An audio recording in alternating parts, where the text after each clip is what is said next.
Shut up mister Sabbir, এটা office আর আমি অফিসের বস। আপনি একজন কর্মচারী হয়ে বসের নাম ধরে ডাকার অধিকার কোথায় পেলেন? Sorry ma'am.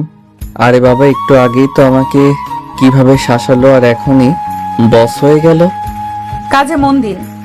Okay ma'am. আপনারা কিছু বুঝতে পারছেন না তাই তো? আচ্ছা চলুন ফ্ল্যাশব্যাক থেকে ঘুরে আসি। আমাকে কিডন্যাপ করে নিয়ে এসেছে, কিন্তু কেন, কি কারণে সেটা বলতে পারি না। তাও আবার একটি পেতনি, সরি মেয়ে মানুষ। মেয়েটি এসে আমার ঠোঁটে কিস করলো।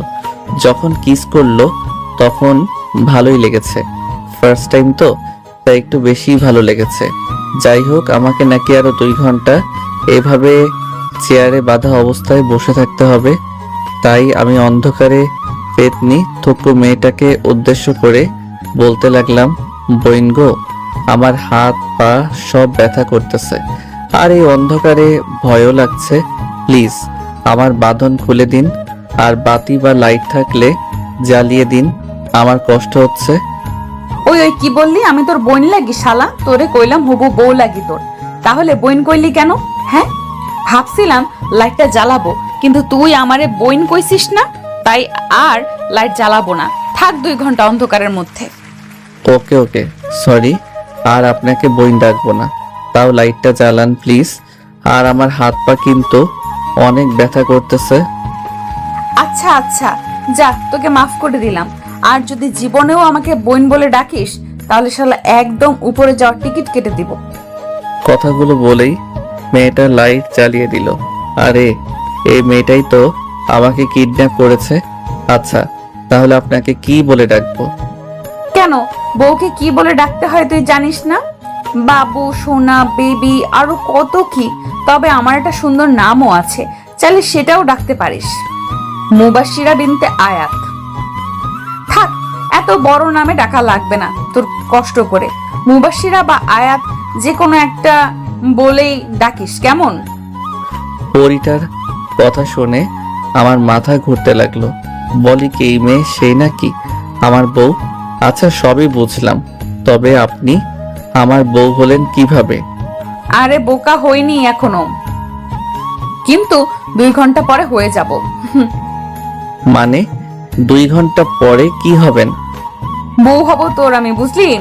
এখন চুপ থাকতো, বেশি কথা বলবি না।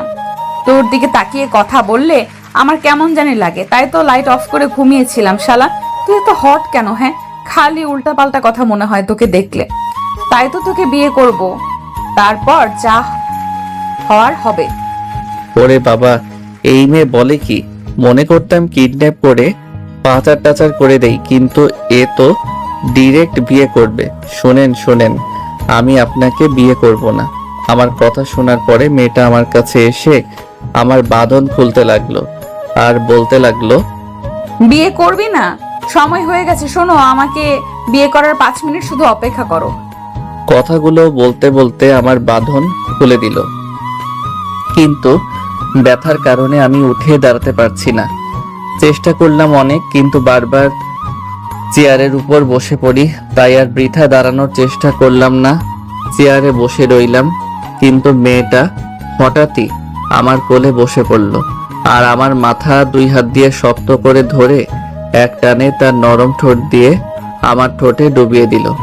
ঘটনার আকস্মিকতায় আমি স্তব্ধ হয়ে গেলাম। আমি আর নড়াচড়া করতে পারতেছি না, শুধু একটা ঘোর কাজ করতে শুরু করলো আমার ভেতর। দরজায় ঠক ঠক আওয়াজে আমার ঘোর কাটলো। মেয়েটা আমায় ছেড়ে দিয়ে দরজার কাছে গিয়ে দরজাটা খুলে দিল। দেখলাম শালা দুপুরে সেই কিডন্যাপার গুলো প্রত্যেকের কাছে 2-3টা করে শপিং ব্যাগ, একটা মোটা ব্যাটা আমার কাছে আসলো আর বলতে লাগলো, দুলা ভাই, এই নেন পাঞ্জাবি, টুপি সব আছে, এগুলা পরে রেডি হয়ে নেন, আর কিছু সময়ের ভেতর কাজেই আয়া পড়বো। আজব তো, আমি কেন এগুলো পরবো? আমার এই কথা শুনে মেয়েটা আমার কাছে আসলো আর সবগুলোরে উদ্দেশ্য করে বলতে লাগলো, দোস্তরা একটু বাইরে যা তো, আমি তোদের দুলা ভাইয়ের একটু ডোজ দিয়ে রেডি করে আনছি। আর হ্যাঁ, 10 মিনিটের মধ্যে কাজই নিয়ে আসবি। ভাই গো ভাই, আমি তো মাইনকার চিপাই ফাইসা গেছি। ওই মেয়ার আপনার একটা বুদ্ধি দেন তো, এই মেয়ের হাত থেকে কেমনে বাঁচবো? আরে আরে কি করছেন কি আপনি? ছাড়ুন আমায়। না, ছাড়বো না। আর আমাদের তো কিছু সময় পরে বিয়ে হবে, তাই না? তারপর তো তারপর কি? হ্যাঁ, ন্যাকা কিছু বোঝে না। বিয়ের পর বউ বরের মধ্যে যা হয় তাই হবে। আল্লাহ গো, এই মেয়ে তো লজ্জা শরমের মাথা খেয়ে ফেলছে, মুখে দেখে কিছুই আটকায় না। ছি ছি, এসব কি বলেন আপনি? ঠিক তখনই দরজাটা খুলে গেল আর পরীটা আমায় ছেড়ে দিল। আর সব বদমাইশগুলা হাসতে হাসতে হুজুর নিয়ে ভিতরে ঢুকলো, মানে কাজী সাহেবকে নিয়ে। আমিও বুঝে গেলাম এখন আমার সাথে কি হবে। আরে মুবাশিরা, তোরা এখনো রেডি হস নাই? ভাই ও বোনেরা, আমি কিন্তু বিয়ে কিভাবে পড়াই সেটা বেশি জানি না, তাই কিছু যদি ভুলভাল লিখে ফেলি তাহলে একটু ম্যানেজ করে বুঝে সুঝে পড়ে নিয়েন। হি হি হি হি। রেডি হওয়া লাগবে না, এভাবেই বিয়ে করব। কাজী সাহেব, আপনি 1000 টাকা দেন, মোহরে বিয়ে পড়িয়ে দেন। আরে মুবাশিরা, তোর মাথা খারাপ নাকি মাত্র? দোস্ত, তোরা বেশি কথা বলবি না। ওরা কতক্ষণ দেনমোহরে টাকা নিয়ে কথা কাটাকাটি করে শেষমেশ পরিটাই জিতে যায়, মানে মাত্র 1000 টাকা দেনমোহরেই বিয়ে হবে। ওরা যা করে করুক, আমার কি? আমাকে তো এই বিয়েতে বাধ্য করেছে, মন থেকে তো আর বিয়ে করছি না, মেয়েটার জীবন বাঁচানোর জন্য বিয়ে করছি। কাজী সাহেব, বিয়ে পড়ানো শুরু করুন। মা, আপনার নাম? মুবাশিরা বিনতে আয়াত। বাবার নাম বলেন আম্মা। আলমগীর চৌধুরী। মায়ের নাম বলেন আম্মা। নিপু জামান। আপনার বয়স বলেন মা। 27 বছর। আর এই মেয়ে তো আমার বড়, দেখে বোঝাই যায় না এই মেয়ে আমার বড়। শেষমেশ সিনিয়র একটা মেয়েকে বিয়ে করে লাগতেছে কপাল আমার। তখনই কাজী সাহেবের কথায় ভাবনা থেকে বের হলাম। বাবাজি, আপনার নাম বলেন। সাব্বির হাসান, বাবা খাইরুল খান, মা মায়া বেগম, আর আমার বয়স 26 বছর। সব একদমে বলে দিলাম। যখন বয়স বললাম তখন কাজী সাহেব অবাক হয়ে আমার দিকে কিছু সময় তাকিয়ে থেকে মুচকে একটা হাসি দিয়ে বলে উঠল, ব্যাপার না, এখন বয়স নিয়ে তেমন কোনো সমস্যা হয় না। নিশ্চয়ই প্রেম করে বিয়ে করেছেন আপনারা, তাই না? কাজী সাহেব, আপনি ঠিকই ধরেছেন, আমরা ভালোবেসে বিয়ে করছি। আমার তো মরে যায় যায় অবস্থা এই মেয়ের কথা শুনে। তাই আমিও মরা মার্কা একটা হাসি দিয়ে উপহার দিয়ে দিলাম কাজী সাহেবকে। সব ফর্মালিটি শেষ, তবে এখন শুধু কালিমা পড়ে বিয়ে করা বাকি। কাজী বলতে লাগলো, মা, আপনি কবুল বলেন। কবুল কবুল কবুল। ওরে বাবা, এই মেয়ে ঠাস ঠাস করে 3 বার কবুল বলে দিল। বাবাজি, আপনিও কবুল বলেন। অনেক ভয় করছিল, তারপরও বলে দিলাম কবুল কবুল কবুল। আমি 3 বার কবুল বলার সাথে সাথে মুবাশিরা জোরে চিৎকার দিয়ে আমায় জড়িয়ে ধরলো। ইয়াহু, কলিজা, আমি আজকে অনেক খুশি। অবশেষে কালিমা পড়ে আমাদের বিয়েটা হয়ে গেল। কাজী সাহেব দোয়া করে চলে গেলেন। আমি চুপচাপ বসে থাকলাম। তখন একজন বলে উঠল, ভাইয়া সরি, তবে এটা বলতে পারি আপনি কখনোই আমার এই পাগলি বোনের কাছ থেকে কষ্ট পাবেন না। ও একটু জেদি আর রাগী হলেও অনেক ভালো একটা মেয়ে। আপনারা সুখী হবেন, আমি নিশ্চিত। ভাইয়া, আপনি সবকিছু ভুলে গিয়ে নতুন একটা জীবন শুরু করেন। আমি জবাবে শুধু হ্যাঁ বললাম। ওরা সবাই কিছু সময় থেকে আড্ডা আর মজা করে চলে গেল, কিন্তু আমি আমার মনটাকে ভালো করতে পারছি না। আমার মন খারাপ দেখে পরীটা বলতে লাগলো, এই সরি তোমাকে এভাবে বিয়ে করার জন্য, কিন্তু এটা করা ছাড়া আমার কাছে আর কোনো উপায় ছিল না। সময় হোক তোমাকে আমি সব বলবো, তাও তোমার মুখটা ওরকম করে রেখো না। এটা কি আমার সাথে আপনারা ঠিক করলেন? ইমোশনাল ব্ল্যাকমেইল করে বিয়ে করলেন। আমি কেন যেন এই বিয়েটা মন থেকে মেনে নিতে পারছি না।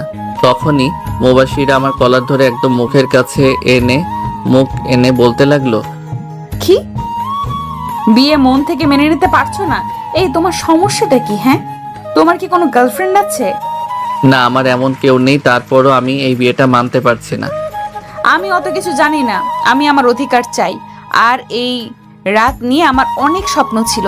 বিয়েটা অস্বাভাবিকভাবে হলেও প্লিজ আমার স্বপ্ন দেখাগুলো নষ্ট করে দিও না।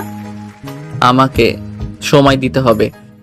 সারা জীবন সময় পাবে, কিন্তু আমি আজকের রাত নিয়ে দেখার স্বপ্ন কখনো বিফল হতে দিব না। ভাই রে ভাই, আর কোনো কথাই বলতে দিল না। আমাকে জড়িয়ে ধরে বেডের উপর শুয়ে পড়ল আর বলতে লাগলো, চুপ, একদম চুপ। এতদিন ধরে আমি আমার সতীত্বকে হেফাজত করে রেখেছি, খুব খুব যত্নে আমি আমার সতীত্ব আগলে রেখেছি, যে এটা আমার স্বামীর অধিকার। আমি আমার সতীত্বটা এই পবিত্র রাতে স্বামীকে উপহার দিব। বেশি কথা বলবা না, আমাকে আমার মতো আদর করতে দাও। মুবাশিরা এখন আর নিজের মধ্যে নেই। এখন সে পুরোপুরিভাবে আমার অস্তিত্বের ভিতর চলে গিয়েছে। সে এখন শুধু ভালোবাসা পেতে চায়। মুবাশিরা আমাকে তার মন মতো কিস করেই যাচ্ছে। পরিটার এমন স্পর্শকাতর ছোঁয়া পেয়ে নিজেকে সামলানো অনেক কঠিন হয়ে পড়েছে। পারলাম না আর তার ভালোবাসা থেকে দূরে থাকতে। সায় দিতে থাকলাম আমিও। বাকিটা হাঁস থেকে পাতিহাঁস হয়ে ইতিহাস হয়ে গিয়েছে, তাই আর বললাম না।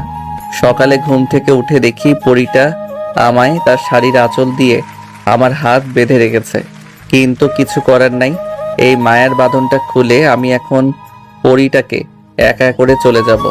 যতই পাগলামি করে আমাকে বিয়ে করেছে, তারপরও তো সে আমারই অর্ধাঙ্গিনী, আমার বউ হয়।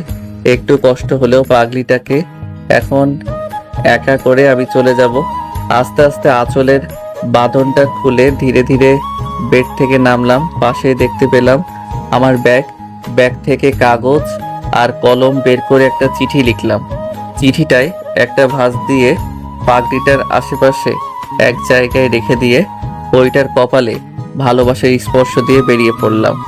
রাস্তায় বেরিয়ে দেখি 2 তলা একটা বাড়িতে আমাকে পরিটা কিডন্যাপ করে এনে এইসব কাণ্ড করলো।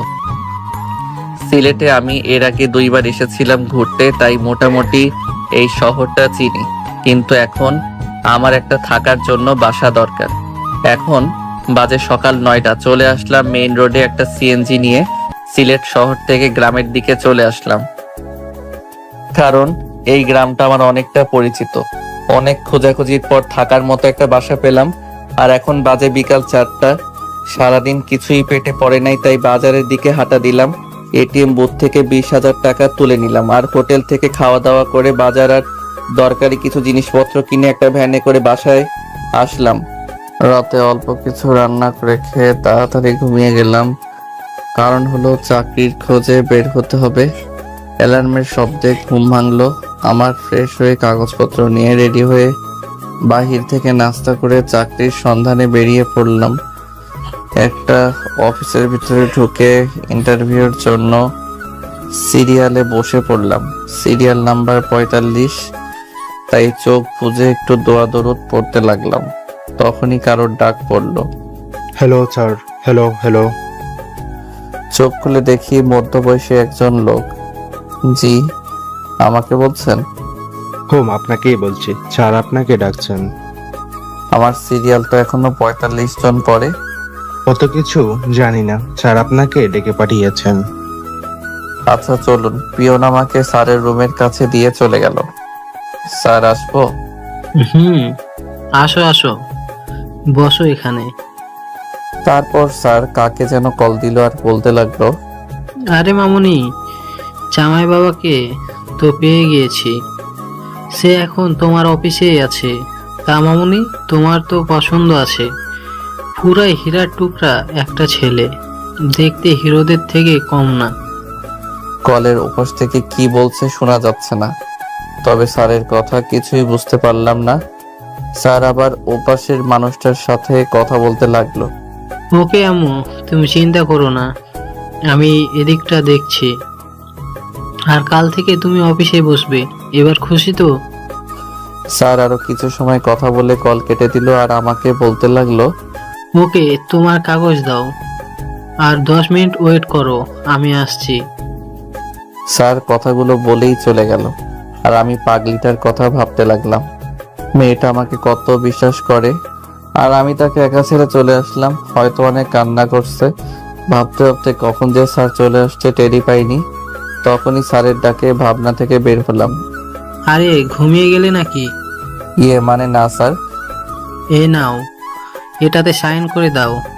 এটা অফিসের চুক্তিনামা। তোমার চাকরিটা হয়ে গিয়েছে। কাল থেকে তোমার জয়েনিং আর তোমার বেতন 45,000 টাকা। স্যারের কথাই শুনে আর বেতনের কথা শুনে খুশি হয়ে গেলাম। আর স্যারের দেওয়া পেপার না দেখেই সাইন করে দিলাম। চুক্তি নামাটা পড়লে না সাইন করে দিলে? ওকে, ভালো, আর পড়া লাগবে না। কাল থেকে তুমি আমার মেয়ের পার্সোনাল সেক্রেটারি। আর কাল থেকে আমি আর এই চেয়ারে বসবো না। আমার মেয়ে কাল থেকে সবকিছু দেখাশোনা করবে। আমার আজকে এই অফিসে শেষ দিন। আর হ্যাঁ, কালকে খুব তাড়াতাড়ি চলে আসো অফিসে। কেমন? তো কাল দেখা হতেও পারে, আবার নাও হতে পারে। স্যারের সাথে কথা বলে বাসার উদ্দেশ্যে রওনা দিলাম। বাসায় এসে খুব বেশি মনটা খারাপ হয়ে গেল। পাগলিটার পাগলামিগুলো খুব করে মনে পড়তে লাগলো। পরিটাকে আমিও ভালোবাসি, কিন্তু আমি আমার এই অসময়ে তাকে আমার কাছে রাখতে চাই না। তাই তো একা রেখেই চলে এসেছি।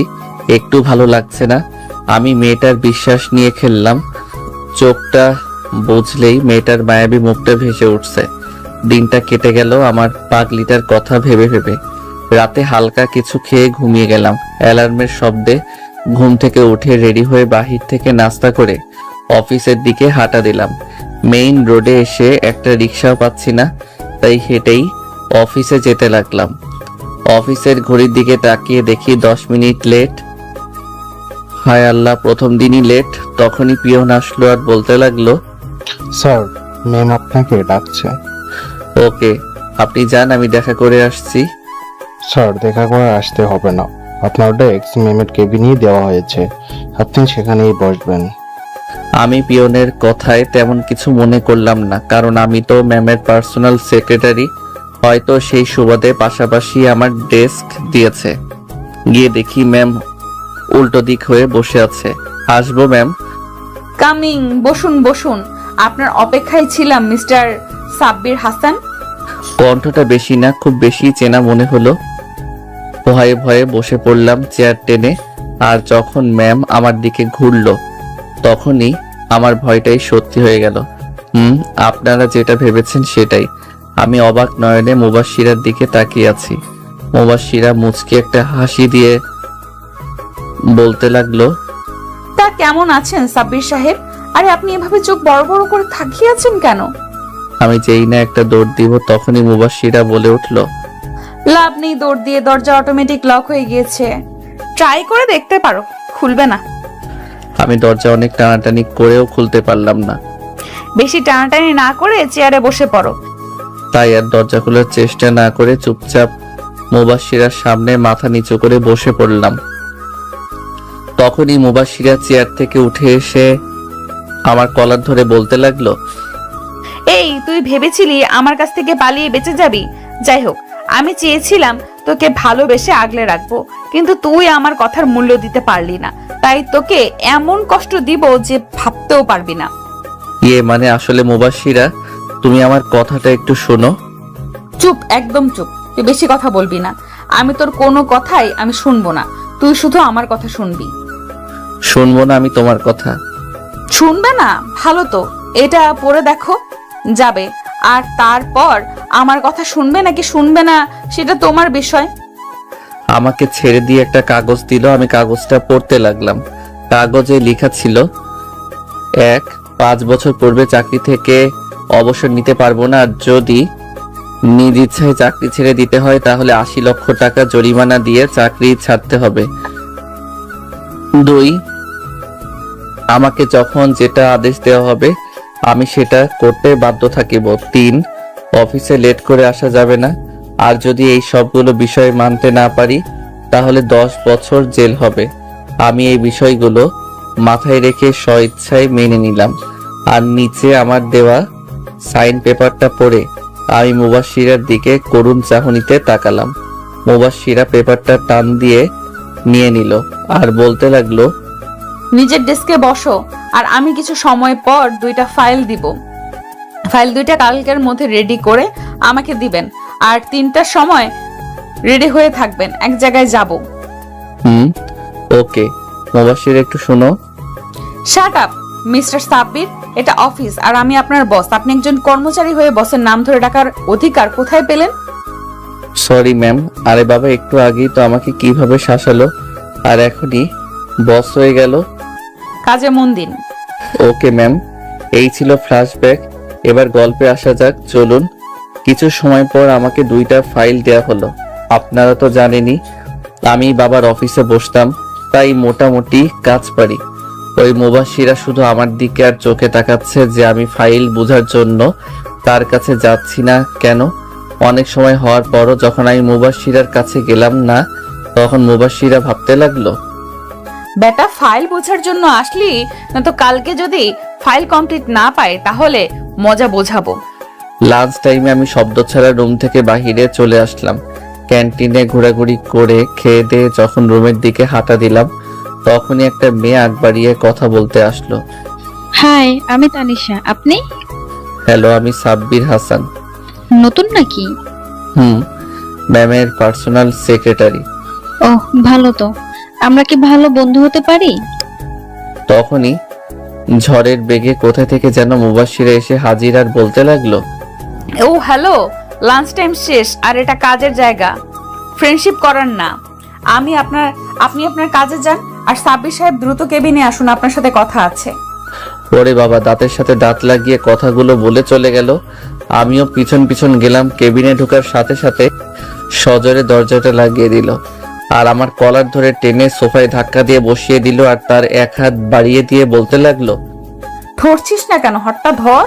ও ধরবি কিভাবে? ওই মেয়েটাকে ডেকে আনি, তুই ওই মেয়েটার হাত ধরে বসে থাক, কেমন?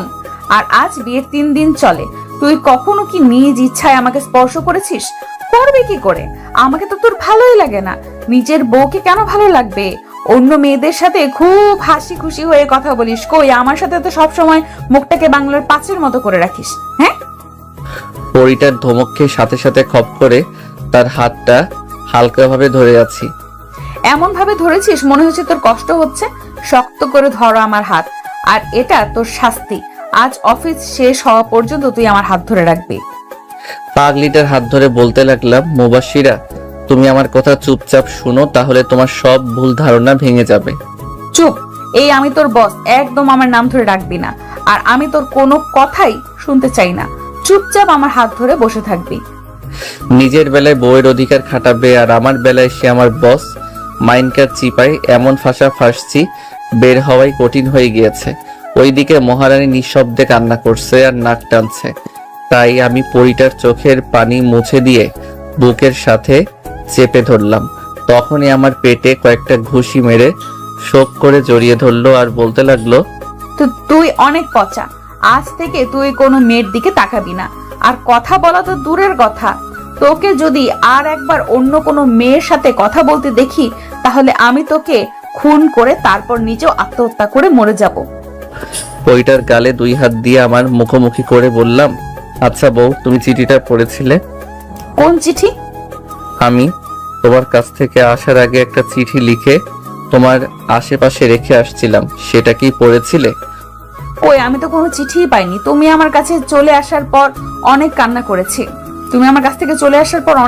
করেছি। যখন আমার ঘুম ভাঙলো আর তোমাকে আমার পাশে দেখতে না পেয়ে আমি তো, আমার পুরো দুনিয়াটাই অন্ধকার হয়ে আসছিল। আমার মাথায় কাজ করা বন্ধ করে দিয়েছিল। সাথে সাথে বাবাকে ফোন দিয়ে সব বলি আর তোমার ছবি বাবাকে সেন্ড করে দেই। বাবা প্রথমে অনেক বকা দিয়েছিল যে কেন আমি তোমাকে এইভাবে বিয়ে করেছি। পরে আমার মুখের দিকে তাকিয়ে বলে তোমাকে নাকি খুঁজে এনে দিবে। ও তাই তো বলি, কোনো ইন্টারভিউ ছাড়াই আমাকে চাকরি দিল আর চুক্তিনামায় সই করিয়ে নিল তোমার বাবা কৌশলে। আমি বলেছিলাম চুক্তিনামায় সাইন করিয়ে দিতে। তুমি যখন অফিসে ইন্টারভিউ দিতে আসো তখন বাবা সিসিটিভিতে তোমাকে দেখে আর আমাকে কল করে বলে, তাই আমি বাবাকে বুদ্ধি দেই চুক্তিনামার। সমস্যা নেই, তুমি এখন বাসায় গিয়ে চিঠিটা পড়বে, তারপর আমায় যা শাস্তি দেওয়ার দিও, আমি মাথা পেতে নিব তোমার দেওয়া শাস্তি। কি লেখা আছে চিঠিতে? তুমি নিজেই পড়ে দেখবে, কেমন? চলো তাহলে ওই বাসায় চলো, চিঠিটা পড়বো আমি। আমি আর পাগলিটা বেরিয়ে পড়লাম অজানা সেই চিঠির উদ্দেশ্যে। বাড়িটার সামনে দাঁড়িয়ে আছি।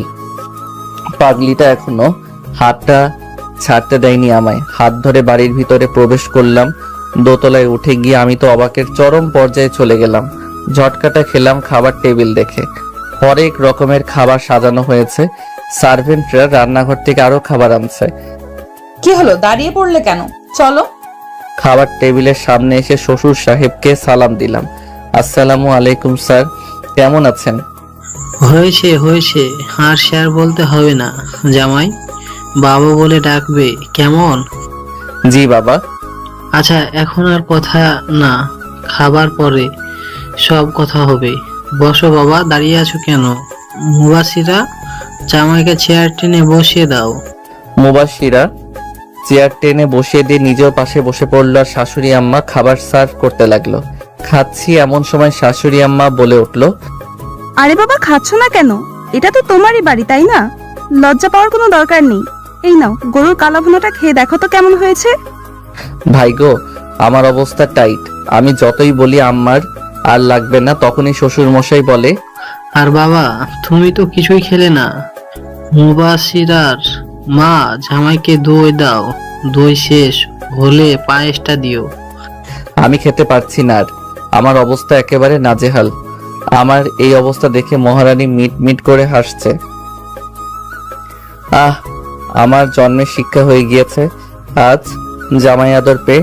আপনারা একটা বিয়ে করুন, তারপর বুঝবেন জামাই আদর কাকে বলে। খাবারের সাথে অনেক যুদ্ধ করার পর মুক্তি পেলাম। মুবাশিরা রুমে এসে বেডের উপর ধপাস করে শুয়ে পড়লাম, আর মহারানী দরজা লাগিয়ে আমাকে শক্ত করে জড়িয়ে ধরে আমার পাশে শুয়ে পড়লো আর বলতে লাগলো, খাবার টেবিলে তোমার মুখটা দেখার মতো হয়েছিল। আহা, তোমাকে তখন কি অসহায় লাগছিল না? তোমার উপর তখন আমার অনেক মায়া হচ্ছিল। আহা, ভালো মজা নিল। আমারও সময় আসবে। আমার জীবনে কখনো এত খাবার খাইনি। হয়েছে হয়েছে, আর বলা লাগবে না। আচ্ছা চলো, আমরা আজকে একটু ঘুরে আসি। আমার পক্ষে এখন সম্ভব না, কালকে যাব। এখন আমি অনেক ক্লান্ত। ঘুরতে যাব না আর, কিন্তু আমার এখন একটা জিনিস করতে মন চাচ্ছে। কথাটা একটু বাঁকা হাসি দিয়ে বলল, কি করতে মন চাচ্ছে? করে দেখাই, কেমন? না ভেবেই বলে দিলাম, আচ্ছা দেখাও। অনুমতি পাওয়ার সাথে সাথে লিপ কিস করে বসলো। আমার চোখ বড় বড় হয়ে গেল, শরীরে তো এক প্রকার কারেন্ট বয়ে গেল। আমি রেসপন্স করছি না দেখে আমার চুল টেনে ধরলো। তারপর আমিও রেসপন্স দিতে লাগলাম, আর পরিটা যেন কন্ট্রোল হারিয়ে ফেলছে। তাই আমি নিজেকে ছাড়িয়ে নিলাম, আর এটাই আমার জন্য বিপদ হয়ে দাঁড়ালো। ওই কুত্তা, কি হলো? সরে গেলি কেন? এখন এসব না, পরে। ঠিক আছে পরি। না না, শুধু কিস করব, অন্য কিছু করব না। বলেই আবার কিস করতে লাগলো। জানি হাজারো বলে কিছু হবে না, পাইছি একটা রোমান্টিক বউ। পরের দিন খুব সকালে অনেক বুঝিয়ে তারপর ভাড়া বাসায় আসি, আর ফ্রেশ হয়ে রেডি হয়ে অফিসে চলে গেলাম। পরিটা এখনো আসে নাই। আমি কেবিনে বসে বসে ফাইলগুলো ঠিক করছিলাম, তখনই দরজা খুলে মুবাশিরা কেবিনে প্রবেশ করলো। ভিলেন মার্কে একটা হাসি দিয়ে বলতে লাগলো, সাব্বির, কালকের ফাইলগুলো কি কমপ্লিট হয়েছে? আজ লাঞ্চের পরে মিটিং আছে। আর একটু আছে, 10 মিনিটের মতো লাগবে। তখন মুবাশিরা অবাক হয়ে বলতে লাগলো, তুমি এই ফাইলগুলো কমপ্লিট করে ফেলেছো, কিভাবে সম্ভব? তুমি না নতুন জয়েন করেছো, আর তোমাকে তো কোনো কাজও বুঝিয়ে দেওয়া হয়নি। তাহলে তুমি এত তাড়াতাড়ি ফাইলগুলো কমপ্লিট করলে কিভাবে? এটা ম্যাজিক, বুঝলেন পরি? শাট আপ, এটা বাসা না, অফিস। ম্যাম বলে ডাকবে। মনে করেছিলাম মহারানী ঠিক হয়েছে, নিজে তো ঠিকই মন মতো ডাকছেন। আমি তোমার বস, সো আমি ডাকতেই পারি। আর বক বক না করে ফাইলগুলো দাও, দেখি কি করেছো। 10 মিনিট পরে ফাইলগুলো ভালোভাবে দেখে পাগলিটার কাছে নিয়ে গেলাম। ফাইলগুলো উল্টো পাল্টে দেখলো আর চোখে তাকিয়ে বলতে লাগলো, মিটিং এর জন্য প্রিপারেশন নাও, তোমাকে উপস্থাপন করতে হবে। মুখটা গোমরা করে বললাম, ওকে ম্যাম। মনে মনে প্রিপারেশন নিচ্ছিলাম, তখনই পরিটা ওর চেয়ার থেকে উঠে এসে আমার গলা জড়িয়ে ধরে আমার কোলের উপর বসে পড়লো। তাই আমিও ভাব দেখিয়ে বললাম, আরে আরে ম্যাম, কি করছেন? ছাড়ুন, কেউ এসে পড়বে। চুপ, একদম চুপ। দরজা লক করা আছে, কেউ পারমিশন ছাড়া আসতে পারবে না। আর এত বক বক করো কেন? হ্যাঁ, আমি তোমার বস, সো যা ইচ্ছা তাই করব, কিন্তু তুমি চুপচাপ বসে থাকবে। এখন কথা বন্ধ করে একটা কিস করো তো। পারবো না কিস টিস করতে, আমার অনেক কাজ বাকি আছে। এই, তোর কি চুক্তি নামার কথা ভুলে গিয়েছিস? যা বলছি তাই কর। আমি তারপরও চুপচাপ বসে আছি, তাই মুবাশির আবার বলে উঠলো, এই তুমি এত আনরোমান্টিক কেন? হ্যাঁ, কথাটা বলি মাথাটা ধরে দিল এক টান আর ঠোঁট জোড়া আমার ঠোঁটে মিশিয়ে দিল, কিন্তু আমি কোনো সাড়া দিচ্ছি না দেখে ছেড়ে দিয়ে বলতে লাগলো, সাব্বির, আমার কিন্তু এখন রাগ উঠে যাচ্ছে। থাক। বলেই আমাকে ছেড়ে দিয়ে উঠে গিয়ে নিজের চেয়ারে গিয়ে বসে পড়লো আর রাগে ফুঁসতে লাগলো। এই রে একটু বেশি করে ফেলে। আমি উঠে গিয়ে আরেকটা চেয়ার টেনে বসে পড়লাম আর পরিটাকে আমার দিকে ঘুরিয়ে দিলাম। আর তখন বলতে লাগলো, এখানে আসছিস কেন? তোর না অনেক কাজ পড়ে আছে? যা গিয়ে তোর কাজ কর, যা বলছি। আমি কানে ধরে বললাম, সরি ম্যাম, আপনার যত সময় আমাকে আদর করতে মন চাই করুন, আমি আর বাধা দিব না। তখনই মুবাশিরা হেসে দিয়ে বলতে লাগলো, শয়তান ছ্যামড়া, আমার কান ধরেছিস কেন? আমি আর কিছু না বলে পরিটার হাত ধরে একটানে আমার কোলে নিয়ে আসলাম আর শক্ত করে জড়িয়ে ধরলাম। মুবাশিরা আমার বুকে কিল ঘুষি মারতে মারতে বলতে লাগলো, ছাড় শয়তান, এখন ভালোবাসা উতলায় উঠছে না? তখন তো পটকা মাছের মতো ফুলেছিলি। আমি আর মুবাশিরাকে কথা বলতে না দিয়ে ওর শাড়ির ভিতর হাত দিয়ে পেটে স্লাইড করতে লাগলাম। সাথে ওর নড়াচড়া বন্ধ হয়ে গেল আর চোখ বুজে নিল। আমার ছোঁয়া পেয়ে পরিটা কেঁপে কেঁপে উঠছিল। হঠাৎই আমার কলার ধরে টান দিয়ে ঠোঁট জোড়া এক করে দিল। কত সময় ছিলাম মনে নাই, হঠাৎ মোবাইলের চিৎকার শুনতে পেলাম। আমার মনে চাচ্ছে এখন এই ফোনটাকে আছাড় মেরে হাত পা ভেঙে হসপিটাল পাঠিয়ে দেই। এমন সময় কেউ কল দেয়? পরি, কল আমার আসে নাই, কল আসছে তোমার। দেখো টেবিলের উপর ফোনটা কিভাবে কান্না করছে। তখনই মুবাশিরা টেবিলের উপর থেকে ফোনটা নিয়ে বলতে লাগলো, কিরে মোটু, এই অসময়ে কল দিলি? কিছু কি হয়েছে তোর? আরে না রে দোস্ত, কিছুই হয় নাই। তোদের খোঁজ খবর নেওয়ার জন্য ফোন করা। আচ্ছা, দুলাভাই কি এখনো তোর উপর রাগ করে আছে? না রে মোটু, সব ঠিকঠাকই আছে। আর আমার উপর রাগ করবে? অসম্ভব। রাগ করলে তো টিকিট কেটে উপরে পাঠিয়ে দিতাম। আচ্ছা দোস্ত, তুই এখন কোথায়? আর এমন দাঁতের জাত চেপে কথা বলছিস কেন? আমি কি তোকে ডিস্টার্ব করলাম ফোন দিয়ে?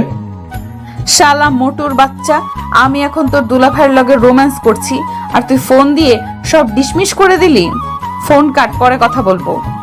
বেটা মোটরে কি ধমকটাই না দিল। লাউড স্পিকারে দেওয়ায় আমি মোটর কথা শুনে বেটাকে আমিও গাড়ি দিচ্ছিলাম। হয়েছে ম্যাম, আপনি এখন একটু শান্ত হন, একটু পানি খেয়ে মিটিং এর জন্য প্রিপারেশন নেন।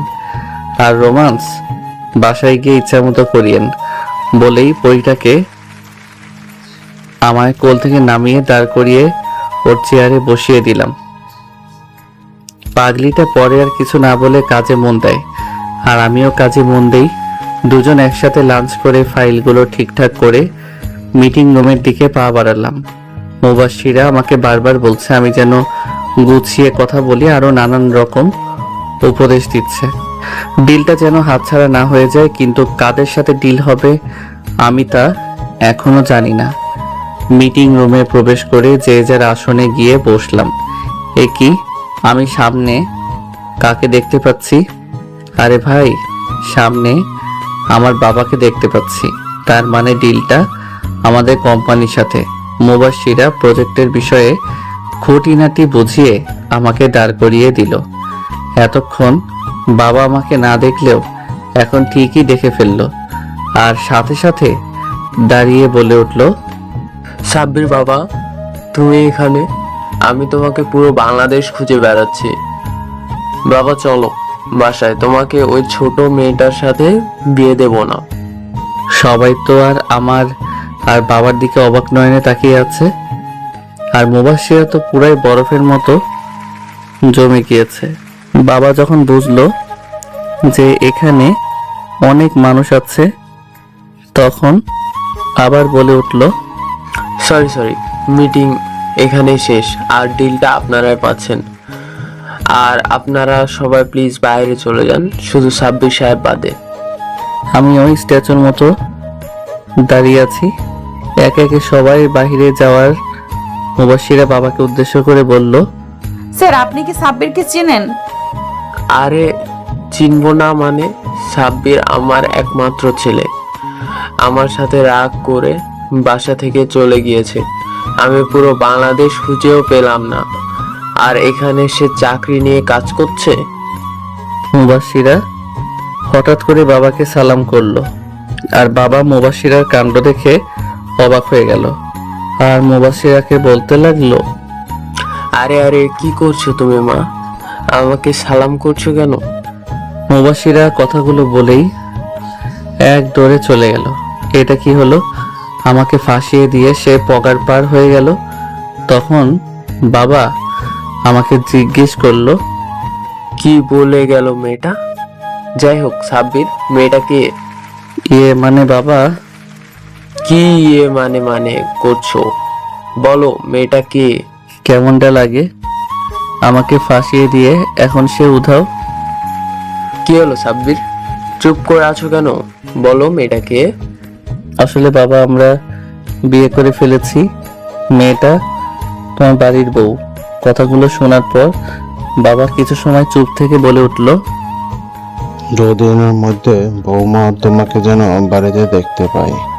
জাস্ট 2 দিন। যা বাবা। আমার আর কোনো কথাই শুনলো না, হন হন করে চলে গেল। আমি পাশ থেকে পানির বোতলটা নিয়ে ঢক ঢক করে পুরো 250 মিলি সাবার করে দিলাম। ও মা! মিটিং রুম থেকে বাহিরে এসে অবাক না হয়ে আর পারলাম না, কারণ মুবাশিরার বাবা আর আমার বাবা দুজনের সাথে কথা বলছে। তাই আমি আর সেখানে গেলাম না। মিটিং রুমের দরজার সামনেই দাঁড়িয়ে দাঁড়িয়ে তাদের কাণ্ড কারখানা দেখতে লাগলাম। তখনই মুবাশিরা ট্রেতে করে 2 মগ কফি নিয়ে আসলো। শ্বশুর মশাইয়ের বাবাকে নিজ হাতে কফি সার্ভ করলো আর ভদ্রমের মতো বাবার পাশে দাঁড়িয়ে রইল। তখন বাবা মুবাশিরাকে তার পাশে বসিয়ে মাথায় হাত বুলিয়ে দিতে লাগলো। তাদের মাঝে কি কথা হচ্ছে তা আমি শুনতে পাচ্ছি না, তাই আমাদেরকেও বলতে পারছি না। এইদিকে মহারানী দেখি লজ্জায় লাল হয়ে মাথা নিচু করে বসে আছে। তখন আমার মাথায়ও একটা শয়তানি বুদ্ধি আসলো। আমি আমার ফোনটা বের করে একটা মেসেজ দিলাম, কি মহারানী বাবার সামনে তো লজ্জায় লাল নীল হচ্ছ, আর আমার সামনে আসলে তো। তখনই মুবাশিরার ফোনে টুং করে শব্দ হলো, আর এদিক ওদিক তাকিয়ে আমাকে দেখে টুপ করে চোখ মেরে দিল। কি মেরে বাবা, আমার সামনে একটু লজ্জা পাই না। তখনই আমার ফোনটাও টুং করে বেজে উঠলো। তাকিয়ে দেখি পরীটা মেসেজ দিয়েছে, আর মেসেজে লেখা আছে, বাসায় যাই, রাতে তোমায় মজা দেখাবো। এটা কি হলো? উল্টো আমি ফেসে গেলাম। তখন দেখি বাবা আর শ্বশুর মশাই কোলাকুলি করছে, আর মুবাশিরা দাঁড়িয়ে দাঁড়িয়ে দেখছে, আর বাবা কোলাকুলি করে শ্বশুর মশাইয়ের সাথে হাত মিলিয়ে এদিক ওদিক চাওয়াচাই করতে লাগলো। তখনই মুবাশিরা বাবাকে যেন বলে আমার দিকে দৌড়ে আসতে লাগলো, আর আমার সামনে এসেই বলা শুরু করলো, চলো বাবা, তোমাকে ডাকছেন, কি যেন বলবে। আমি শুকনো একটা ঢোক গিলে সামনের দিকে যেতে লাগলাম। বাবা সামনে গিয়ে চুপচাপ দাঁড়িয়ে রইলাম। তখন বাবা গম্ভীর কণ্ঠে বলতে লাগলো, রেডি থেকো, পরশু তোমাকে আর মুবাশিরাকে নিতে আসা হবে। একা যাওয়ার দরকার নেই, আমি এখন আসি, অনেক কাজ বাকি আছে আমার এখনো। কথাগুলো বলেই হন হন করে বেরিয়ে গেল অফিস থেকে। তখন শ্বশুর মশাই বলতে লাগলো, আরে ছেলে দেখি ভয় পাচ্ছে। ভয় পাওয়ার কি আছে? এখানে যাও, বাসায় যাও, দুজনে ফ্রেশ হয়ে সবকিছুর প্ল্যানিং করো। আমাকে কিছু বলতে না দিয়ে মুবাশিরা আমার হাত ধরে টানতে টানতে নিয়ে আসতে লাগলো, আর শ্বশুর মশাইকে বলতে লাগলো, আচ্ছা বাবা, তুমি এই দিকটা দেখো, আর সবাইকে ইনভাইট করে তাড়াতাড়ি চলে আসো বাসায়। গাড়িতে উঠে মুবাশিরা ড্রাইভ করতে লাগলো, আর আমি গাল ফুলিয়ে বসে রইলাম। মুবাশিরা অনেক কিছু জিজ্ঞাসা করছে, বাট আমি কোনো কিছুরই উত্তর দিচ্ছি না দেখে মুবাশিরা এক পাশে গাড়ি সাইড করলো আর বলতে লাগলো, এই বাদর ছেলে, কি হয়েছে? কথা বলছো না কেন? মনে হচ্ছে অনেক রেগে আছো। আমি তাও কোনো কথা না বলে চুপচাপ বসে রইলাম। এবার মুবাশিরা বেশ রেগে গিয়ে বলতে লাগলো, কথা না বলে কিন্তু তোকে এক্ষুনি খুন করে ফেলবো। আমি কিন্তু এখন অনেক রেগে আছি।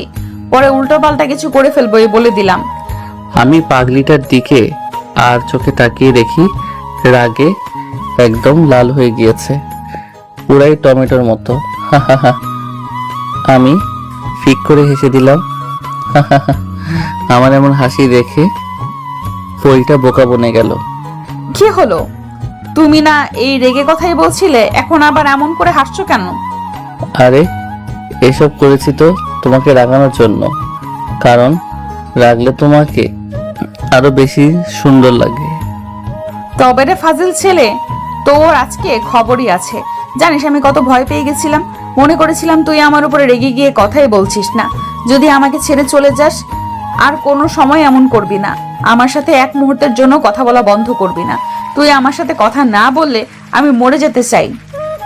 তুই বুঝিস না কেন? হ্যাঁ, আমাকে তুই বুঝবি, বল। পাগলিটা আমার বুকে আস্তে আস্তে কিল ঘুষি মেরে আর সাথে সাথে কান্না করতে করতে কথা বলছিল। এখনো কান্না থামায়নি, তাই আর উপায় না পেয়ে এক টান দিয়ে আমার বুকের মাঝে নিয়ে চার ঠোঁট এক করে দিলাম। সাথে সাথে সব ঠান্ডা হয়ে গেল। জানি পইটাকে ঠান্ডা করতে হলে এটাই করা লাগবে। কিছু সময় পর ছেড়ে দিলাম আর দেখি মহারানী লজ্জা পাচ্ছে। লজ্জা পেয়ে কথা বলা বন্ধ করে দিয়ে মাথা নিচু করে বসে আছে। এই প্রথম আমার কাছে এমন লজ্জা পাচ্ছে পরিটা। এখন মনে হচ্ছে পৃথিবীর সকল সৌন্দর্য পরিটাকে ঘিরে ধরেছে। আমি তো চোখ সরাতে পারছি না। হঠাৎ করে মুবাশিরা আমাকে জড়িয়ে ধরে আমার বুকে মুখ লুকালো আর বলতে লাগলো, যা শয়তান পোলা, দেখছে যে আমি লজ্জা পাচ্ছি তাও কেমন করে তাকিয়ে থাকে, মনে হচ্ছে এক্ষুনি মাটির নিচে চলে যাই। তা হঠাৎ এমন লজ্জা পাচ্ছ যে? কই আগে তো লজ্জা পাওনি। জানি না দুষ্টু পোলা কোথাকার, গাড়ি চালাও, আমি এখন আর ড্রাইভ করতে পারবো না।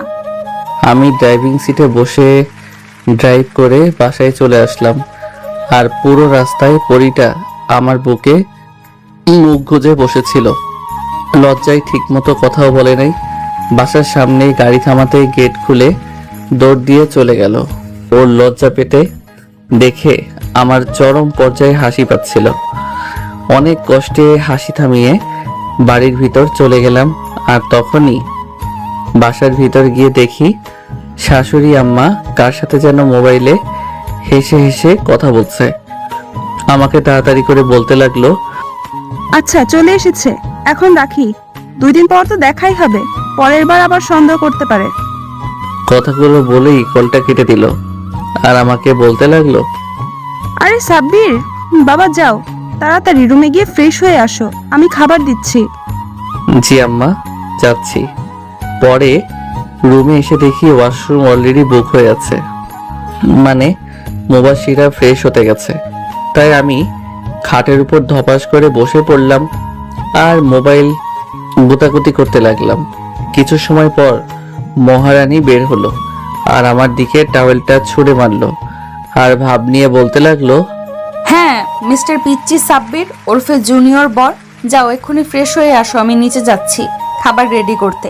খেয়ে দিয়ে অনেক কিছুর প্ল্যান করতে হবে, তোমার হাতে 15 মিনিট সময় আছে, তার মধ্যে তোমাকে যেন খাবার টেবিলে পাই। কথাগুলো বলেই মুখ ভেঙচি দিয়ে দিল দৌড়। আমি ওর কথা শুনে ভেবাচেকা খেয়ে গেলাম। কি হলো এটা? ও সব ভাবাভাবি বাদ দিয়ে ওয়াশরুমে ঢুকে গেলাম। ঝর্ণা ছেড়ে দিলাম। আহ কি শান্তি! ফ্রেশ হয়ে শুধু টাওয়েল পরে বের হলাম, কারণ আমি কিছুই নিয়ে যাইনি ফ্রেশ হতে। বের হয়ে আগে গিয়ে ঠাস করে দরজা লাগিয়ে দিলাম, কারণ কখন কে চলে আসে বলা যায় না। দরজাটা লাগিয়ে পিছনে ফিরতেই দেখি মহারানী শাড়ির আঁচল কোমরে গুজে আমার দিকে ড্যাব ড্যাব করে তাকিয়ে আছে। হঠাৎ করে বলে উঠল, কি মহাশয়, দরজা লাগালেন কেন? আমি যেন না আসতে পারি, তাই না? কই না তো, এমনি লাগালাম, হি হি হি। এমনি নাকি? আমি ভালো করেই জানি আমার জন্যই দরজা লাগিয়েছো। বের হও বলছি। লজ্জা করছে না তোমার? আমার তো লজ্জা করছে। যাও, আমি জামা কাপড় পরে আসছি।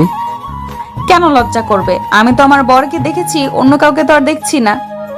এইদিকে আমি ওর দিকে তাকিয়ে দেখি বইটা বেশ লজ্জা পাচ্ছে। লজ্জায় মুখটা একদম লাল হয়ে গেছে।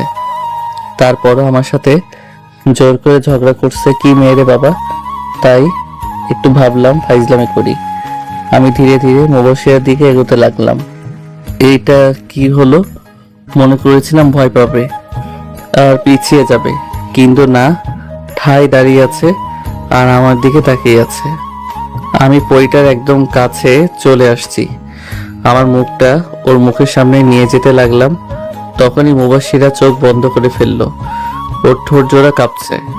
আমি কিছু সময় ওর দিকে তাকিয়ে থেকে মুচকি একটা হাসি দিয়ে পাশ কাটিয়ে জামা কাপড় পরতে লাগলাম। আর ওইদিকে মহারানী ঠাই দাঁড়িয়েই আছে। আমি কিছু করছি না দেখে আস্তে আস্তে চোখ খুললো আর আমাকে সামনে পেল না, পিছনে তাকিয়ে দেখে আমি শার্ট প্যান্ট পরে দাঁড়িয়ে আছি। এটা কি হলো? কই কিছুই তো হয়নি, তবে রাতে কিছু একটা হতে পারে বলেই একটা চোখ টিপ মেরে দিলাম। এখন তো কিছু একটা হতে চলছিল, কিন্তু হলো না কেন? ওটা রাতের জন্য রেখে দিয়েছি, সব রাতেই হবে। এখন আমার অনেক ক্ষুধা পেয়েছে, পেটের মধ্যে হরতাল শুরু হয়ে গেছে। আর কিছু সময় এভাবে থাকলে মনে হয় বোম ব্লাস্ট হয়ে যাবে। কথাগুলো বলেই দরজাটা খুলে বের হয়ে গেলাম। আর মহারানী তো আমারে গালি দিয়ে 14 গোষ্ঠী উদ্ধার করছে। শালা শয়তান পোলা, এইভাবে ধোকা দিয়ে গেল। কিসটা করলে কি এমন হতো? না না, কিস করে নাই, ভালোই করছে। পরে আবার ওর সামনে যেতে লজ্জায় মরেই যেতাম। আমি কিস করলে তো কোনো লজ্জা লাগে না, আর বেটা খারুসটা কিস করলে রাজ্যের লজ্জা আমায় ঘিরে ধরে। থাক, এখন থেকে আমি কিস করব পিচ্চিটাকে, ওকে আর কিস করতে দিব না, তাহলে আর লজ্জায় পড়তে হবে না। যাই, আমার অনেক ক্ষুধা লাগছে। আমি খাবার টেবিলে বসে বসে খাচ্ছি আর শাশুড়ি আম্মা আমাকে এটা রেখে ওটা দিচ্ছে। বা এমন ভাবে খেতে থাকলে 10 দিনের মধ্যে ইয়া বড় ভুঁড়ি হয়ে যাবে। তখনই দেখি মুবাশিরা আমার পাশে চেয়ার টেনে বসলো আর শাশুড়ি আম্মাকে বলতে লাগলো, মাম্মি খাবার দাও তো, অনেক ক্ষুধা লাগছে। নিজে নিয়ে খা। এটা কি হলো আম্মু? তুমি তো আমার জামাইকে বেশ বেড়ে বেড়ে বেড়ে খাওয়াচ্ছ, আর আমাকে বলছো নিজে নিয়ে খেতে। ব্যাপারটা কি বলো তো? ওরা মা মেয়ে তো তুমুল ঝগড়া শুরু করে দিয়েছে আর আমি মুখ টিপে হাসছি আর চুপচাপ খেয়ে যাচ্ছি। আমি খাওয়া দাওয়া শেষ করে সোফায় বসে পড়লাম। কিছু সময় আগেই শাশুড়ি মা মুবাশিরার সাথে ঝগড়া করে চলে গেছেন, আর এদিকে মহারানী রাগ করে গাল ফুলিয়ে বসে আছেন। খাবার নাড়াচাড়া করছে কিন্তু খাচ্ছে না, কিছু একটা ভাবছে হয়তো। তাই আমি বসা থেকে উঠে গিয়ে প্লেটটা টান দিয়ে নিয়ে নিলাম। মুবাশিরা কিছু একটা বলবে তার আগে আমি ওর মুখে খাবার দিয়ে দিলাম। মুবাশিরা আমার এমন কাণ্ডে খাবার মুখে রেখে আমার দিকে তাকিয়ে আছে। তখন আমি ইশারায় খেতে বললাম, সেও ভদ্র মেয়ের মতো খাবার খেয়ে নিল। তারপর আবার কিছু একটা বলতে যাবে, তখনই আরেক লোক ওর মুখের মধ্যে দিয়ে দিলাম। এইরকম করে সবটুকু খাবার আমি পরিটাকে খাইয়ে দিলাম, একটা কথা বলারও সুযোগ দেয়নি।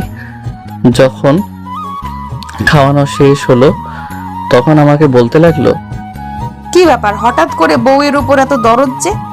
আমিও চোখ মেরে বললাম, বউটা তো আমারই, খেয়াল তো আমাকেই রাখতে হবে, এই আর কি। খাওয়া দাওয়ার পর্ব খতম করে রুমে চলে আসলাম। আর মহারানী রুমে এসে মন খারাপ করে চুপ করে বসে আছে। অন্য সময় হলে হয়তো রোমান্টিক অত্যাচার করত, আর না হলে গল্পের ঝুড়ি নিয়ে বসতো, কিন্তু এখন একদম চুপ মেরে বসে আছে। ওর এমন চুপ থাকাটা আমার ভালো লাগছে না, তাই আমি ওর বাহু ধরে আমার দিকে ফিরালাম। পরিটা আমার চোখের দিকে তাকালো আর আমিও তাকালাম আর বললাম, তা রানী সাহেবা, আপনার মনটা খারাপ কেন জানতে পারি? হঠাৎই পরিটা বিদ্যুৎ গতিতে আমাকে জড়িয়ে ধরে হাউ মাউ করে কান্না করে দিল। আমিও ওর এমন কাণ্ডে তাজ্জব বনে গেলাম। আমি পরিটাকে পরম যত্নে জড়িয়ে ধরে বললাম, আরে এই পরি, কি হলো, কান্না করছো কেন? কি হলো? আমাকে কেউ এইটুকুতে হেঁচকি উঠিয়ে ফেলেছে কান্না করে, হেঁচকির কারণে কথা বলতে পারছে না। আরে বাবা, কি হলো তোমার, হঠাৎ কান্না করছো কেন? তুমি যদি কান্না করো তাহলে কিন্তু আমি এখনই চলে যাব। তুমি আমাকে ভালোবাসো না, কেউ আমাকে আর ভালোবাসে না। সবাই এখন শুধু এখন তোমাকেই ভালোবাসে। তখন আম্মু আমাকে কত কথা শোনালো তোমার জন্য। ভাবা যায় এই মেয়ে কতটা বোকা। তখন তো শাশুড়ি মা মজা করে একটু ঝগড়া করেছে, আর এই পাগলিটা সেটা সিরিয়াস ধরে নিয়েছে। এই মেয়েটাকে তো ভবিষ্যতে কিছু বলাও যাবে না। মজা করে কিছু একটা বলবো, সে তো মুখ গোমড়া করে বসে থাকবে আর ভ্যাভ্যা করে কান্না করে দিবে। এখনো কান্না করেই যাচ্ছে, আর আমার বুকে নাকের পানি চোখের পানি মুছে একাকার করে দিচ্ছে। হঠাৎই দেখি কান্না অফ হয়ে গেল, কিন্তু হেঁচকি থামেনি। বুক থেকে পরিটার মাথার উপর উঠিয়ে দেখি সে ঘুমিয়ে পড়েছে। আমি আস্তে করে পাগলিটাকে বালিশে শুইয়ে দিলাম, আর আমিও পাশে শুয়ে মহারানীর মাথায় হাত বুলিয়ে দিতে লাগলাম। হঠাৎ করে মুবাশিরা বালিশ থেকে মাথা উঠিয়ে আমার বুকে মাথা রেখে শুয়ে পড়ল। এটা পুরাতন কিছু না, বিয়ের পর থেকে পাগলিটা আমার বুকেই ঘুমায়। বিয়ের পরে কোনোদিনও রাতে ঘুমানোর সময় আমি বেডে দুইটা বালিশ দেখি নাই, সবসময় একটা বালিশ পেয়েছি। আমি বালিশে শুলে পরিটা আমার বুকে মাথা রেখে আমাকে শক্ত করে জড়িয়ে ধরে শুবে। তাছাড়া নাকি তার ঘুমই ভালো হয় না নাকি। আমিও মুচকে একটা হাসি দিয়ে আমার প্রিয়সীকে জড়িয়ে ধরে ঘুমের রাজ্যে পাড়ি জমালাম। এক ঘুমে সন্ধ্যা লাগিয়ে ফেলেছি। আমার ঘুম আগে ভেঙে গেছে। খেয়াল করলাম পরিটা এখনো আমার বুকে মাথা রেখে ঘুমিয়ে আছে। আমি পরিটার মুখপানে চেয়ে আছি, চোখ ফেরাতে পারছি না। ঘুমন্ত এই পরিটাকে অধিক থেকে অধিক পরিমাণে সুন্দর লাগছে। ওর মুখের সামনে কিছু বাচ্চা বাচ্চা চুল খেলা করছে। এটা আমার সহ্য হলো না, তাই আমি হাত দিয়ে বাচ্চা চুলগুলোকে ওর কানে গুজে দিলাম। আর তখনই পরিটা কেঁপে উঠলো। ঘুমাতে দাও তো, এভাবে সুরসুরি দিচ্ছ কেন? বাজে কয়টা খেয়াল আছে আপনার মহারানী? ওঠেন, আর ঘুমাতে হবে না। না, আর একটু ঘুমাবো। আর তুমিও চুপচাপ শুয়ে থাকো, একদম নড়াচড়া করবা না বলে দিলাম। যা, কি হলো এটা? পাগড়িটা তো আরামসে ঘুমাচ্ছে, কি আর করার, ঘুমাক। আর আমি আমার প্রিয়সীকে দেখি আল্লাহ হয়তো নিজ হাতে আমার জন্য এই মেয়েটাকে তৈরি করেছেন। আমি তার মুখের দিকে তাকিয়ে সারা জীবন কাটিয়ে দিতে পারবো। তার এই চেহারাতে অনেক অনেক মায়া, আর একটি ছেলেকে ঘায়েল করার জন্য এই মায়াটুকুই যথেষ্ট, যা আমার এই পাগড়িটার মধ্যে আছে। এই পরি ওঠো, আর ঘুমাতে হবে না। উঠো বলছি। তখনই মুবাশিরা চোখ খুলে আমার দিকে কিছু সময় তাকিয়ে থেকে হঠাৎই আমার ঠোঁটে তার একটা আঙ্গুল দিয়ে বলতে লাগলো, খুশ, আর একটা কথা বলবা না, চুপ, একদম চুপ। এর আবার কি হলো? হঠাৎই রোমান্টিক মোডে চলে আসলো। ভাবসাব তো খারাপ দেখছি। আমি কাঁপা কাঁপা গলায় বলতে লাগলাম, এই এখন একদম দুষ্টামি করবা না কিন্তু। এবার আমার গালে আঙ্গুল দিয়ে স্লাইড করে বলতে লাগলো, খুশ, চুপ। আমার এখন আদর আদর পাচ্ছে, আমি এখন তোমায় আদর করব। মুবাশিরা কথাটা একদম নেশালো ভাবে বলল, না, এখন আর আদর করা লাগবে না। না, আমি এক্ষুনি আদর করব, আর তুমিও করবে। আর কোনো কথা শুনতে চাই না। ভারী বিপদে পড়ে গেলাম। এই মেয়েটার মাঝে মধ্যে কি যে হয়, হঠাৎ করেই রোমান্টিক অত্যাচার শুরু করে দেয়। এইভাবে যদি অত্যাচার করে তাহলে তো নিজেকে সামলানোই দেয়। হঠাৎ করেই পাগলিটা আমার মাথার পিছনে হাত দিয়ে এক টান দিয়ে তার মুখের সামনে আমার মুখ নিয়ে আসলো, আর ফিসফিস করে বলতে লাগলো, তোমাকে অনেক ভালোবাসি, আর জীবনের থেকেও বেশি ভালোবাসি। ওর গরম নিঃশ্বাস আমার মুখে পড়ছে, আর নিজেকে সামলে রাখতে পারলাম না। পাগলিটাকে এক টান দিয়ে নিজের সাথে মিশিয়ে নিলাম, আর ওর কানের কাছে মুখ নিয়ে বলতে লাগলাম, আমাকে এত ভালোবাসো কেন? আমার মধ্যে কি এমন আছে যে যা দেখে আমাকে এরকম পাগলের মতো ভালোবাসো? জানি না, তবে এতটুকুই বলবো, আমি আমার পিচ্চিটাকে অনেক অনেক অনেক ভালোবাসি। আমিও এই সিনিয়র পরিটাকে অনেক বেশি ভালোবাসি। এবার পরিটা একটু বেশি লজ্জা পেয়ে গেল, তাই উল্টো দিকে ঘুরে একটু দূরে গিয়ে শুয়ে পড়ল। আমিও পাগলিটার শাড়ির ভিতরে হাত দিয়ে স্লিম পেট ধরে নিজের কাছে টেনে আনলাম। তখনই মুবাশিরা কেঁপে উঠল। যা ফাজিল পোলা কোথাকার, তোমার সাহস বেড়ে গেছে তাই না? পারমিশন ছাড়াই যেখানে সেখানে হাত দাও। যাবো বাবা, এখন সব দোষটা আমার হয়ে গেল বুঝি? নিজেই তো আগে রোমান্টিক অত্যাচার শুরু করলো, আর তোমার এই রোমান্টিক অত্যাচার যখন শুরু করে তখন নিজেকে সামলানোই মুশকিল হয়ে পড়ে। থাক তাহলে আর কি করার, সরো উঠতে দাও, আমি বাহিরে যাব। যখনই বেড থেকে উঠে যাব তখনই মুবাশিরা হ্যাচকা টান দিয়ে ওর গায়ের উপর ফেলে দিল আর বলতে লাগলো, কোথায় যাও? হ্যাঁ, একদম ওঠার চেষ্টা করবা না, এখন আমাকে অনেক আদর করবা। আমি কোন এক মায়াবতী পারমিশন ছাড়া তাকে ছুবো না প্রতিজ্ঞা করেছি, তাই এখন আদর বা রোমান্স করার কোনো মুড নাই। খুশ, কোনো কথা নাই, আমি তো জাস্ট মজা করছিলাম। আর তোমার সম্পূর্ণ অধিকার আছে আমার উপর, কোনো পারমিশন লাগবে না। এইভাবেই দুষ্টুমি ফাইজলামের মধ্য দিয়ে 2টা দিন কেটে গেল। ঘুম থেকে সকালে উঠে নিচে গিয়ে তো বড় ধরনের একটা শক খেলাম, কারণ পুরো বাড়িটা সাজানো হচ্ছে। আবার রুমে চলে আসলাম। মহারানী এখনো নাক ডেকে ঘুমাচ্ছে। আমি গিয়ে ওর চুল দিয়ে ওর কানে সুরসুরি দিতে লাগলাম। তখন মহারানী ঘুম ঘুম কণ্ঠে বলতে লাগলো, সাব্বির কি করছো সকাল সকাল? হ্যাঁ, একটু তো ঘুমাতে দাও তো, কোন রকম দুষ্টুমি করবা না। আর তুমি এত সকালে উঠতে গেলে কেন? আমার পাশে এখন শুয়ে পড়ো। এ বলে কি এখন বাজে 9টা, আর সে বলছে সকাল। বাজে কয়টা আপনার খেয়াল আছে? সেই দিকে মহারানী ওঠো বলছে, কি ভাববে সবাই? কয়টা বাজে আর কে কি ভাবলো সেটা আমার দেখার বিষয় না, বুঝলে? লক্ষ্মী ছেলের মতো আমার পাশে শুয়ে আমাকে জড়িয়ে ধরে থাকো তো। রাতে যে এতগুলো আদর করলাম তাতেও তোমার হয় নাই? যা শয়তান পোলা, এগুলো আবার বলতে হয়? লজ্জা করে না তোমার?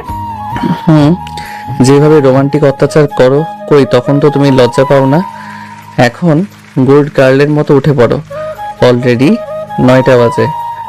কি এত বেলা হয়ে গেছে?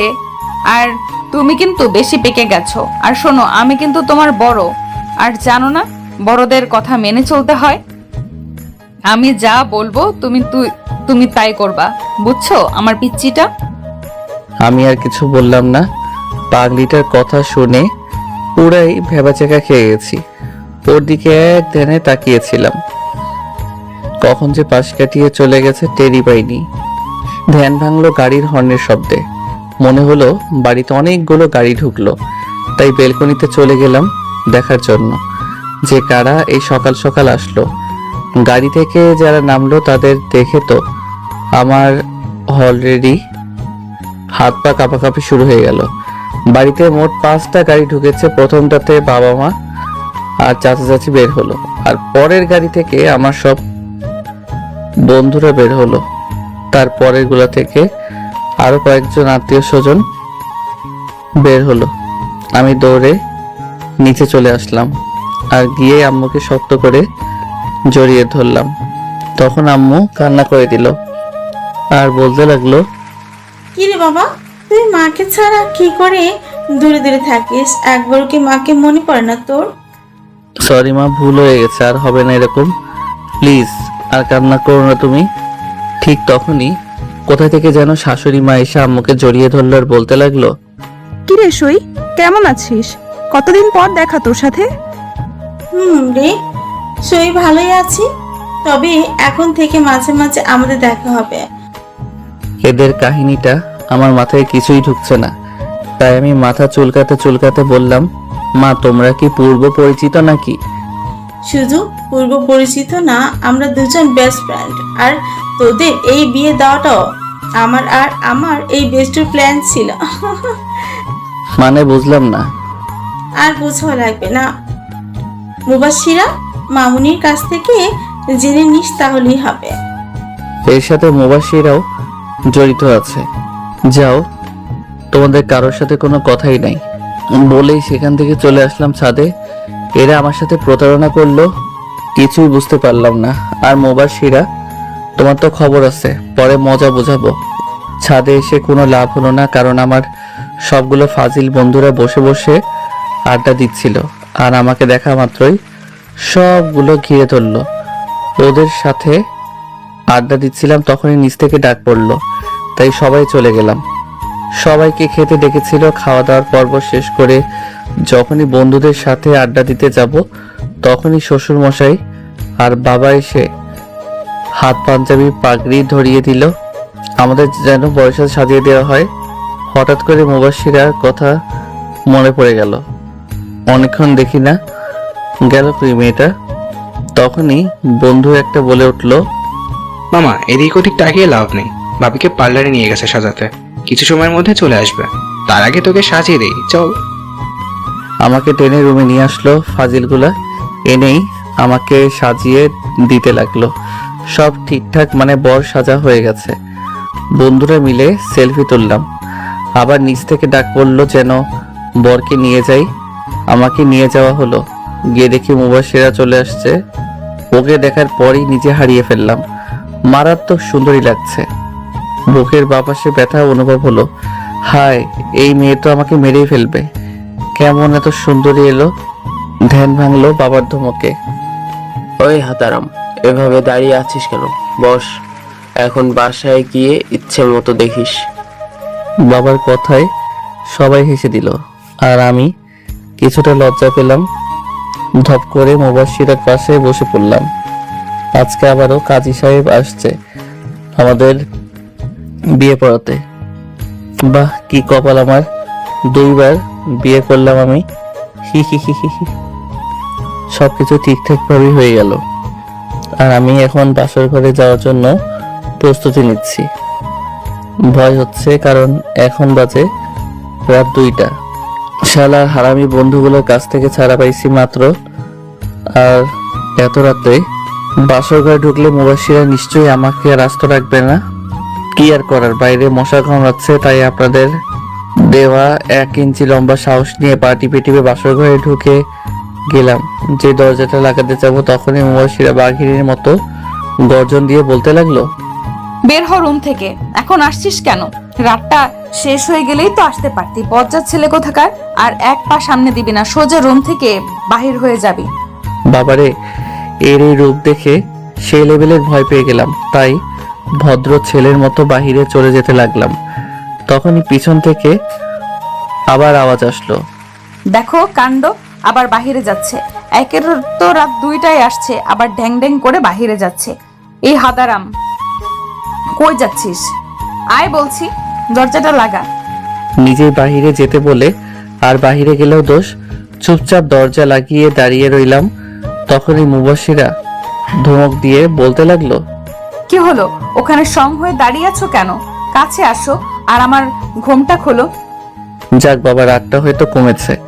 তাই আমিও লাফিয়ে লাফিয়ে গিয়ে বেডের উপর বসে আস্তে আস্তে মুবাশশিরার ঘোমটা তুলে দিলাম। দেখি মহারানী লজ্জায় লাল হয়ে যাচ্ছে, কিন্তু হঠাৎ করে আমার কলার ধরে বলতে লাগলো, এই বেটা লাল ইঁদুর হাদারাম, কোথায় ছিলি এতক্ষণ? হ্যাঁ, আমি যে তোর জন্য এখানে বসে বসে অপেক্ষা করছি, সেটা কি তুই ভুলে গিয়েছিলি? হ্যাঁ। হঠাৎই ওর এমন রূপ দেখে আবারও ভয় পেয়ে গেলাম, আর কাপা কাপা গলায় বলতে গেলাম, আসলে আর বন্ধুরা আমাকে ছাড়ছিল না, তাই আসতে এত লেট হয়ে গেল। চুপ, একটুও বাজে বকবি না। এখন যা চুপচাপ সোফায় গিয়ে ঘুমিয়ে পড়। কি আর করার, লক্ষ্মী ছেলে মতো উঠে সোফায় গিয়ে শুয়ে পড়লাম।